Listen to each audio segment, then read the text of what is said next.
آخری موقع پہ آج شام کے وقت اسلام آباد ایڈمنسٹریشن نے جلسے کی پرمیشن کینسل کر دی، لیکن مذہبی جماعتیں کل ڈی چوک میں جمع ہو رہی ہیں۔ آپ کو پتہ ہے وہ تو کبھی جلسے کی اجازت لیتی نہیں ہیں، اور بڑی انٹرسٹنگ یہ بھی کوئنسیڈنس ہے کہ جب بھی پی ٹی آئی کا جلسہ ہوتا ہے مذہبی جماعتوں کو اس دن بہت کچھ خطرے میں نظر آتا ہے، پہنچ جاتی ہیں۔ کئی لوگ کہتے ہیں پتہ نہیں اسی دن کیوں پہنچتی ہیں، بٹ خیر انٹرسٹنگ کوئنسیڈنس۔ آرمی چیف نے آج پھر ایک پبلک یوتھ کنونشن سے ایڈریس کیا، یہ بھی انٹرسٹنگ ڈیولپمنٹ ہے۔ پھر ہم نے دیکھا کہ پہلے قریباً 1.5-2 سال کا جو عرصہ تھا، 1.5 سال پلس کا، اس میں آرمی چیف بالکل پبلک آئے سے باہر تھے، لیکن ہم نے پچھلے 15 دنوں کے اندر یہ کوئی تیسری تقریر دیکھی ہے پبلکلی، اور اس میں کنسسٹنسی ہے جس میں 2-3 چیزیں بڑی کلیئر ہیں۔ ایک تو یہ ڈیجیٹل ٹیررزم، ایک یہ فوج اور عوام کے درمیان میں کون خلیج پیدا کرنے کی بات کر رہا ہے، اور تیسرا کہ یہ ڈیفالٹ اور تمام لوگ جو ڈسرپٹیو انفلوئنس ہیں۔ اور اگر تمام تقریروں کو دیکھیں تو اس سے ایک ہی ٹیک اوے سب سے بڑا یہ نکلتا ہے، نام نہیں لیا کبھی پی ٹی آئی کا، لیکن پی ٹی آئی کی اسٹرینتھ مانی جاتی ہے سوشل میڈیا پہ، اور جب ریاست سب یہ کہے کہ ڈیجیٹلائزیشن کو، سوشل میڈیا کو ویپنائز کر دیا ہوا اور اس کو روکنا ہر قیمت پر ضروری ہے، تو پھر آپ کو کلیئر ایک میسج مل جاتا ہے۔ اور اب یہ بھی لگ رہا ہے کہ شاید کچھ لوگوں کا خیال ہے کہ گورنمنٹ کا بیانیہ اتنا مضبوط رہا نہیں، اور اس کو شور اپ کرنے کے لیے، سپورٹ کرنے کے لیے مجبوراً ریاستی اداروں کو سامنے آنا پڑ رہا ہے۔ اور آج بھی پرائم منسٹر کی جو آپ نے بات سنی ابھی شروع میں چلی، تو انہوں نے کہا کہ وہاں بھی انہوں نے سارا بوجھ ڈال دیا chief of the army staff پر، اور ان میں یہ کہا کہ یک کالب دو جان کر کے ہم کام کر رہے ہیں۔ اور آپ کو یاد ہے لاسٹ ٹائم جب علماء مشائخ کی کانفرنس تھی تو وہاں بھی انہوں نے یہی بات کی کہ جی ایون جو بجلی کے بلیں ہیں اس پہ بھی جو ہم کام کر رہے ہیں، ہم آرمی چیف کے ساتھ مل کے کر رہے ہیں سب کچھ۔ تو کیا یہ گورنمنٹ خود پولیٹیسائز کر رہی ہے فوج کو؟ یہ بھی ایک سوال اٹھتا ہے کہ فوج کو آگے بات کرنی پڑ رہی ہے۔ لیکن ایک میسج آج بھی کلیئر ہے، اور وہ یہ ہے کہ جو کی پوائنٹس آف ڈفرینسز ہیں between P T I and army اور سارا، اس میں کوئی لچک نہیں ہے، and the gloves are absolutely off, جیسے انگریزی میں کہتے ہیں۔ چیزیں کیا ہوں گی؟ عمران خان صاحب کا خطرہ، وہ بار بار کہہ رہے ہیں، ان کا خیال ہے کہ شاید ان کا ملٹری کورٹ میں ٹرائل ہو جائے گا، اور جنرل فیض حمید کے بارے میں آج بھی انہوں نے بیان دیا کہ جی اگر ٹرائل میرا ہونا ہے تو اوپن ہونا چاہیے۔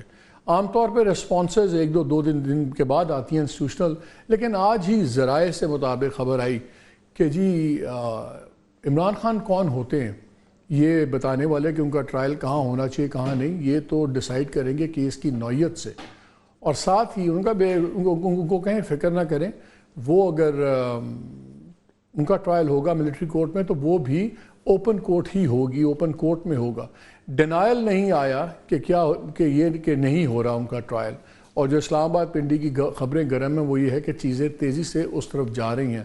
سو لگ ہی رہا ہے کہ آنے والے 2-3 ماہ بڑے ہی خطرناک ہیں۔ And while all this is happening, P M L N اور پیپلز پارٹی ایک دوسرے کے گلے پڑے ہوئے۔ ایک چھوٹی سی بات نکلی جس پہ کوئی بحث بنتی نہیں تھی کہ اگر پنجاب نے اپنا پی ایس ڈی پی کاٹ کے کوئی ریلیف دیا اپنے لوگوں کو، یہ بحث تو ہو سکتی کہ کیا یہ کوئی ٹینیبل قدم ہے، چل سکتا ہے کہ صرف ایک آپ نے ٹوپی ڈرامہ کیا ہے، یہ بحث تو ہو سکتی ہے۔ لیکن یہ صوبوں کا کہنا، کرٹیسائز کرنا کہ یہ آپ نے کیا کہا، کیا آپ نے کیوں نہیں کیا، اور پنجاب کا یہ آرگومنٹ تھا کہ آپ بھی کر لیں، دے دیں ریلیف، چاہے 2 ماہ کے دی ہے، لیکن اس میں جو بیانات کی سختی تھی، ادھر سے چیف منسٹر سندھ، ادھر سے چیف منسٹر پنجاب، ادھر سے انفارمیشن منسٹر سندھ، ادھر سے انفارمیشن منسٹر پنجاب، اور اس قسم کی باتیں کہ مریم نواز نے کہا کہ کرپشن کے پیسے ڈالنا وہ بیوقوفی نہیں ہے، اور ادھر سے شجیب احمد صاحب اٹھ کے کہتے ہیں چھوٹا بھائی بل بڑھا دیتا ہے، بڑا بھائی کم کر دیتا ہے۔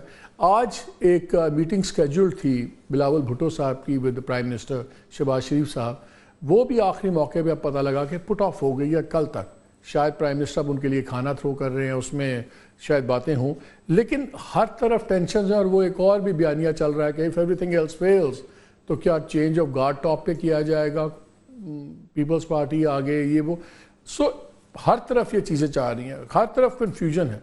اگر کلیئرٹی ہے وہ اس بات کی کہ لگتا ہے کہ اب انسٹیٹیوشن اور پی ٹی آئی اب ان میں کوئی کسی قسم کا رپروشمن نہیں ہوگا۔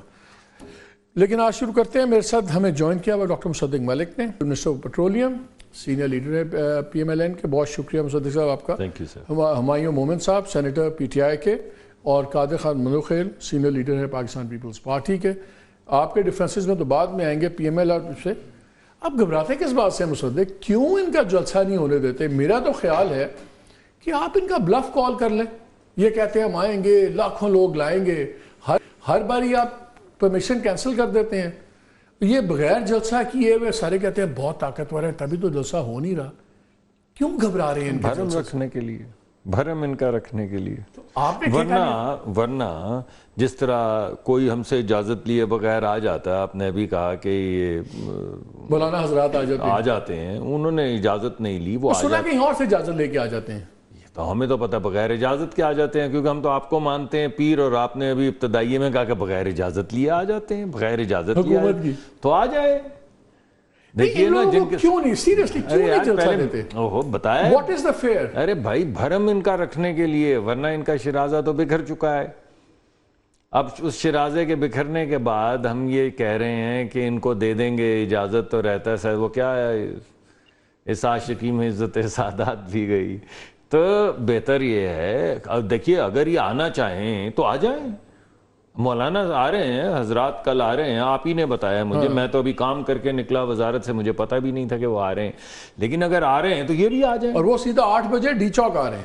تو ان لوگوں کو بیچاروں کو اب ترنول بھی نہیں آنے دیتے. آپ پھر دوبارہ وہی بات کرتے جا رہے ہیں. میں دوبارہ کہہ رہا ہوں اچھا آپ ان کی طرف سے کھیل رہے ہیں، آپ ان کو بچا رہے ہیں. میں ان کو بچا رہا ہوں، آپ کیا گلا آپ کا؟ وہ تو آپ کی عزت رکھ رہے ہیں.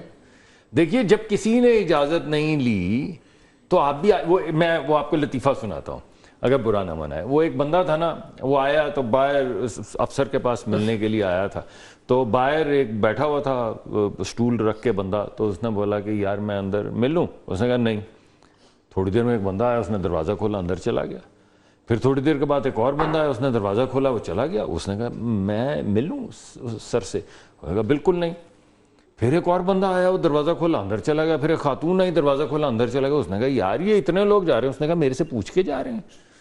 جس نے جانا ہے وہ دروازہ کھول کے اندر جا رہا ہے. تو بھائی جان آپ نے آنا ہے تو آپ آ جائیں. لاکھوں وہ فیڈرل منسٹر ہیں، وہ آپ کو کہہ رہے ہیں کہ آپ قانون توڑیں دیکھیں جو اور آپ نہ پوچھیں. وہ آپ کو لاقانونیت کا دعوت دے رہے ہیں. ایگزیکٹلی میں کہنے والا تھا، مجھے پتا میں تھا ایگزیکٹلی کہنے والا تھا کہ اس وقت پاکستان کے ایک فیڈرل منسٹر بیٹھ کے ہمیں یہ کہہ رہے ہیں کہ اس ملک میں قانون کو پوچھنے والا کوئی نہیں ہے، جو بندہ بغیر پوچھے قانون توڑے. دیکھیں اور یہ ریفلیکٹ بھی ہوتا ہے. ویسے ایک بات بتائیں، عام آدمی on a serious note، جب بھی جے یو آئی والے آتے ہیں، آپ نے پھنسا لیا نا مجھے، میں نے آپ کو پروگرام کے شروع میں شروع کرنے سے پہلے کہا تھا. جے یو آئی والے بغیر پوچھے آتے ہیں، جماعت اسلامی بغیر پوچھے آتی ہے اپنا. سر یہ 9 مئی والے ہیں، یہ قانون کا احترام کرتے ہیں. یہ جب تک اجازت نہ لیں، انہوں نے آج تک لا قانونیت نہیں کی. اس وجہ سے یہ کیوں کریں گے؟